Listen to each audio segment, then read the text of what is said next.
2026 திமுக வெற்றி பெற்றால் நாடு உருப்படாது. மக்களின் மறதிதான் திமுகவிற்கு மூலதனம்.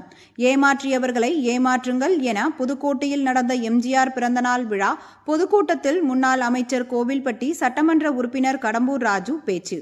தூத்துக்குடி கிழக்கு ஒன்றிய அதிமுக சார்பில் மறைந்த முன்னாள் முதல்வர் எம்ஜிஆரின் 108வது பிறந்தநாள் விழா பொதுக்குழு கூட்டம் தூத்துக்குடி மாவட்டம் புதுக்கோட்டை மெயின் பஜாரில் ஒட்டப்பிடாரம் கிழக்கு ஒன்றிய கழக செயலாளர் ஜவஹர் தலைமையில், ஒட்டப்பிடாரம் மேற்கு ஒன்றிய கழக செயலாளர் மோகன் முன்னிலையில் நடைபெற்ற கூட்டத்திற்கு சிறப்பு அழைப்பாளராக தூத்துக்குடி வடக்கு மாவட்ட செயலாளரும் முன்னாள் அமைச்சருமான கோவில்பட்டி சட்டமன்ற உறுப்பினர் கடம்பூர் ராஜு, கழக அமைப்பு செயலாளரும் முன்னாள் அமைச்சருமான பச்சைமால் ஆகியோர் கலந்து கொண்டு சிறப்புரையாற்றினார்கள். ஒரு பரிசு பொருளை தரமற்ற பரிசு பொருளை கொடுத்தார்களே தவிர ஒரு ரூபாய் கூட இந்த தமிழக மக்கள் தொழிலாளர்களை கொண்டாட வேண்டும் என்று அளிக்கவில்லை. ஆட்சி இங்கு வாக்களித்து இன்னைக்கு ஆட்சி கட்டளில் அமர்ந்திருக்கிறார்கள் என்றால் அவர்களுடைய குடும்ப நலனுக்காகத்தான் இன்றைக்கு நம்ம ஊர் மத்தியில் கேளுங்க வந்தார். நீங்க கேட்க மாட்டீங்களே, அதான் பார்த்தா இந்த ஆட்சியாளர்கள் உங்களெல்லாம் பாடாப்படுத்தி ஓட்டு சொல்லி பொய் சொல்லி ஓட்டு வாங்கி என்ன சொன்னாங்க, நாங்க வந்தா ஒரு பவுன் நம்ம கொடுக்கோம்ல, நாங்க 50,000 கொடுத்தோம். அவங்க தேர்தல் அறிக்கையில் என்ன சொன்னாங்க தெரியுமா? அம்மா புரட்சி அம்மா அவர்கள் 10 படிச்சிருந்த போது 25,000 ரூபாய் திருமண உதவி. அதே இது பட்டதாரி பெண்கள் சொன்னால் அதுலயாவது பெண்களை பட்டதாரி பெண்களை படிக்க வைக்கணும், இந்த 50,000 வாங்கினதுக்காவது டிகிரி படிக்க வைப்பாங்கன்னு சொல்லி பட்டதாரி பெண்களுக்கு சொன்னால் 50,000 ரூபாயை திருமண உதவியை தந்த மகத்தான மக்கள் தலைவர் அம்மா அவர்கள் போய் கூட 4 கிராம்ல கொடுத்தாங்க. அதை போன்ற தாலிக்கு தங்க கொடுத்தாங்க. அது ஒரு தாலிக்கு தந்த அற்புதமான முதலமைச்சர் அண்ணன் எடப்பாடி அவர்கள்.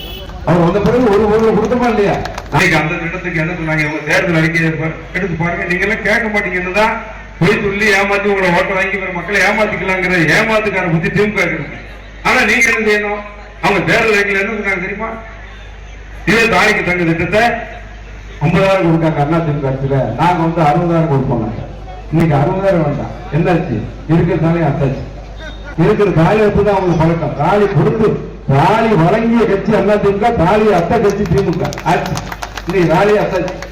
இன்னைக்கு தாலிக்கு தங்க திட்டம் வேண்டாம். நாங்க சட்டமன்றம் அதை எதிர்பார்த்து இன்னைக்கு அற்புதமான திட்டம் உலகத்திலேயே, இந்தியாவில் மட்டுமல்ல உலகத்திலேயே ஆட்சி செய்கின்ற ஒரு மாநிலத்தில் அந்த அரசாங்கமே தாலிக்கு தங்கம் கொடுத்து திருமண உதவி கொடுத்து தன் வீட்டு குழந்தைகளுக்கு திருமணம் நடத்துகின்றதை போல ஒரு ஆட்சியே, ஒரு அரசாங்கமே திருமணம் நடத்துகின்ற திட்டத்தை கொண்டு வந்த ஒப்பற்ற முதலமைச்சர் புரட்சி தலைவர் அம்மா.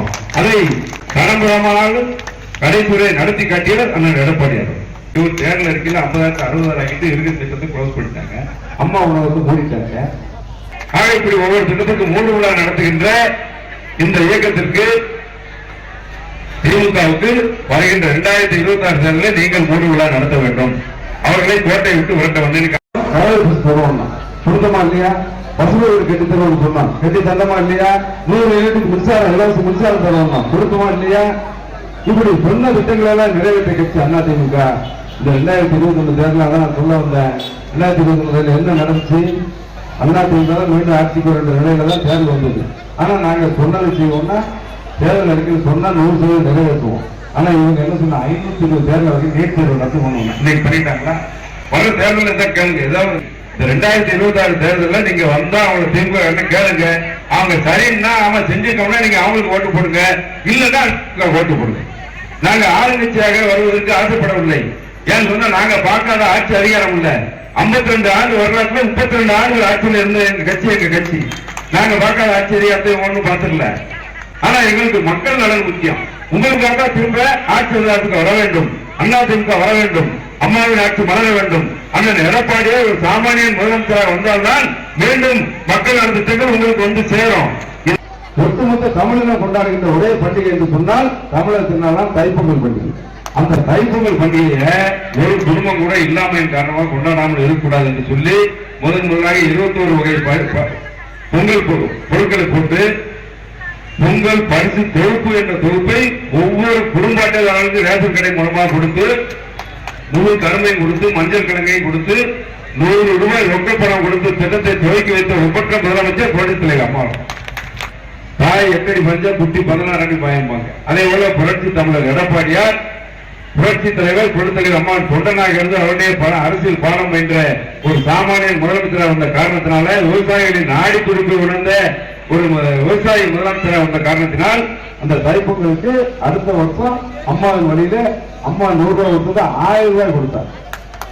எவ்வளவு கொடுத்தாங்க? 1000 ரூபாய். அதுக்கு அடுத்து திரும்பி தைப்பொங்கல் வருது அடுத்த வருஷம். அதுக்குள்ள கொரோனா வந்துச்சு. கொரோனா வந்து உலகமே முடங்கி போயிடுச்சு. மக்களுடைய வாழ்வாதாரத்துக்கு வழியே இல்லை. யாரும் வீட்டை விட்டு வெளியே போக முடியல. 5 பேருக்கு மேல போட முடியல. 100 நாள் வேலை கிடையாது, தொழில் கிடையாது, எந்த தொழிலும் பார்க்க முடியல. எல்லாமே அறவிட்டு போச்சு. போக்குவரத்து முற்றிலும் நின்று போச்சு. உலகமே முடங்கி போச்சு. ஒரு விவசாயி சாதாரண குடும்பத்தை மக்களின் நாடி பிடிப்பை அடைந்த முதலமைச்சராக இருந்த காரணத்தினால நாங்க சொன்னதை வச்சுக்கிட்டு கூட 500 ரூபாய் சேர்த்து 2500 ரூபாய் 500 ரூபாய் தான் பொங்கல் பரிசு கொடுத்த முதலமைச்சர் எடப்பாடி. இது ஒண்ணு மட்டும் நான் சொல்லி முடிச்சிருந்தேன். அன்னைக்கு இன்னைக்குள்ள முதலமைச்சர் நீங்க இந்த நாட்டில் தான் இருந்தீங்க. ஏமா உங்க மறதி தான் திமுகவுக்கு மூலதனம். தமிழ்நாட்டு மக்களின் மறதி ஒண்ணுதான் திமுகவுக்கு வெற்றிக்கு மூலதனமாக வச்சிருக்காங்க. மக்களை எப்படி ஏமாற்றலாங்க அவரோட நம்பிக்கை ஒன்றுதான் திமுகவுக்கு வெற்றிக்கு அடித்தளமா இருக்கு. அப்ப நம்ம எப்பவும் ஏமாறலாமா? ஒருவரே ஏமாறலாம். யாராவது உங்களை பக்கத்து வீட்டுக்காரங்க ஏமாத்துனா ஐயோ ஏமாத்துட்டோமே இனிமே நம்ம எச்சரிக்கை சொல்றமா இல்லையா? அதை விட ஒருவரே ஏமாறலாமா? 2021 ஏமாந்துட்டீங்க. நீங்கள் ஏமாற்ற வேண்டியது இனிமேல் திமுக. நீங்கள் ஏமாற்ற வேண்டியது யாரை? திமுக. வருகிற 2026 உங்களுக்கு ஏமாற்றத்தை கொடுத்த மாற்றத்தை கொடுப்போம் என்று சொல்லி உங்களுக்கு ஏமாற்றிய திமுகவை நீங்கள் அவர்களை ஏமாற்றி அதை புரட்சி தலைவர் அழகா அதுக்கு ஒரு பாடல் பாடிங்க. அடிமைப்பின் படத்துல ஏமாற்றாதே ஏமாற்றாதே ஏமாறாதே ஏமாறாதே சொன்னார். அது திமுக பொறுப்பு. வருகின்ற 2026 தேர்தலில் மக்களை ஏமாற்றிய திமுகவை மக்கள் ஏமாற்றி மாற்றம் தருவோம் என்று சொல்லி உங்களை வஞ்சித்து பொய் வைத்து 520 தேர்தல் வாக்குறுதிகளை சொல்லி புறவாசல் வழியாக ஆட்சி கொண்ட திமுகவை வீட்டுக்கு அனுப்புகின்ற தேர்தலாக 26 தேர்தல் நீங்க வைக்கணும். அன்னைக்கு என்ன சொன்னாரு ஆகிய அன்னைக்கு இந்த முதலமைச்சர் எழுதி தலைவர் அதே ஆளு தானே. அன்னைக்கு எதுக்கு தலைவர் இன்னைக்கு மு க ஸ்டாலின், அன்னைக்கு வேற ஸ்டாலின், இன்னைக்கு வேற ஸ்டாலினா தமிழ்நாட்டை போட முடியும் சினிமா மாதிரி அரசியல் அதே ஸ்டாலின் தான். நீங்க நல்லா புரிஞ்சுக்கோங்க. அன்னைக்கு எதிர்க்கட்சி தலைவராக இருந்த ஸ்டாலின் தான் இந்த முதலமைச்சர் இருக்கிற ஸ்டாலின். அன்னைக்கு பேசின வாய் தான் இன்னைக்கு பேசணும். ஒரு படத்துல வடிவம் சொல்லுவாங்க அது வேற வாயி இது நாரவாயி.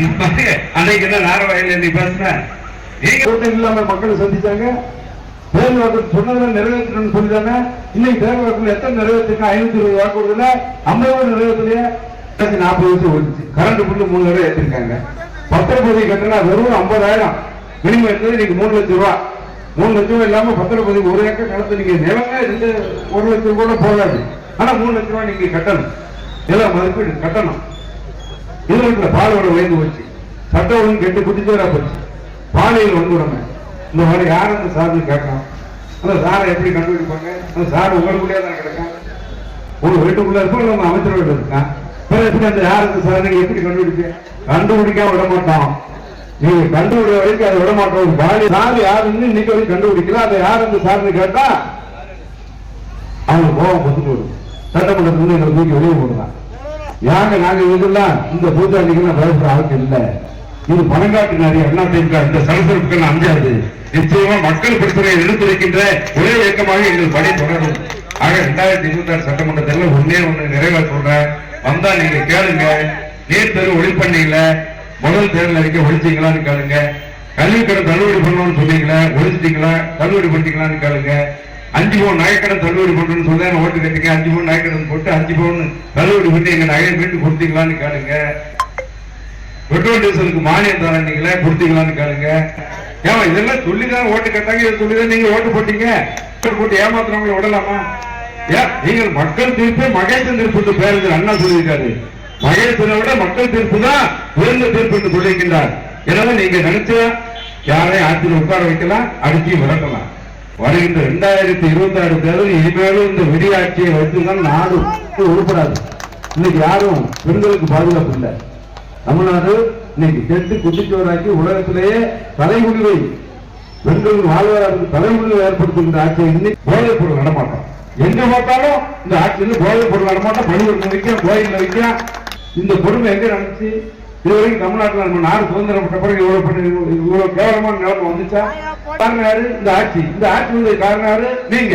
அப்ப நம்ம என்ன செய்யணும்? இனிமேல் இந்த ஆட்சியை அடித்து விரட்ட வேண்டும் என்று சொல்லி இதை 2026 தேர்தலில் மக்கள் திருப்பி மகேசன் திருப்பி அண்ணா சொல்லியிருக்காரு. மகேஷின் தீர்ப்பாக நீங்கள் இந்த விடியாட்சி விரட்டி அண்ணன் எடப்பாடி அவர்களை கோட்டைக்கு அனுப்ப வேண்டும். அதனால் புரட்சித் தலைவர் எம்ஜிஆருடைய ஆட்சி தமிழகத்தில் அமைந்தால் கிறிஸ்தவர்கள் ஜெருசலேம் செல்வது சிறுபான்மை சமுதாய மக்களை வஞ்சித்து வாக்குகளை வருகின்ற ஒரு சூழ்நிலை இன்றைக்கு தமிழகத்தில் ஏற்பட்டு 2500 ரூபாய் கொடுத்தோட 5000 ரூபாய் கொடுக்குன்னு சொன்னான் இதே ஸ்டாலின். ஆனா இன்னைக்கு 1000 ரூபாய்